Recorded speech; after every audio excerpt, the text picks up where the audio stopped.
si on est attentif à cet évangile, il n'y a pas en réalité d'un côté l'enseignement de Jésus et puis après un exorcisme qui viendrait après pour appuyer son autorité. En réalité, tel que l'enseignement de Jésus nous est montré, on a l'impression que l'exorcisme fait même partie de son enseignement. C'est pour ça que, aussitôt après avoir chassé le démon, les hommes de la synagogue reprennent.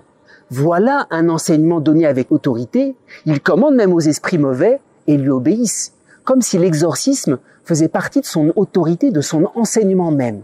C'est important parce que ça nous montre la richesse de l'enseignement de Jésus. Nous, les hommes, nous distinguons un exorcisme et puis un ami. C'est trois paroles différentes. L'ami parle à notre cœur, l'exorcisme chasse le mal et un enseignement nous éclaire et nous donne la lumière. Et voilà que pour Jésus, enseigner, c'est déjà chasser le mal.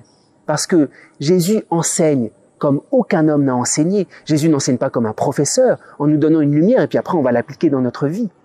Jésus, quand il nous enseigne et au fur et à mesure qu'il nous enseigne, il nous exorcise. Il enlève le mal. Se laisser enseigner par Jésus, c'est laisser enseigner le fond de notre cœur. C'est pour ça que recevoir l'enseignement de Jésus, c'est d'abord faire une expérience. On ne peut pas écouter Jésus qui nous parle sans qu'il nous sauve en même temps par sa parole et qu'il vienne arracher le mal du fond de notre être. Si jamais on ne présente pas nos fautes à Jésus, j'allais dire nos démons à Jésus, on n'entend pas son enseignement. C'est un enseignement d'autorité. Et Jésus apporte la lumière, il apporte une parole sur le salut qu'il est en train de réaliser. C'est pour ça que cet enseignement de la synagogue, c'est vrai, l'exorcisme en fait partie. Et c'est la première chose.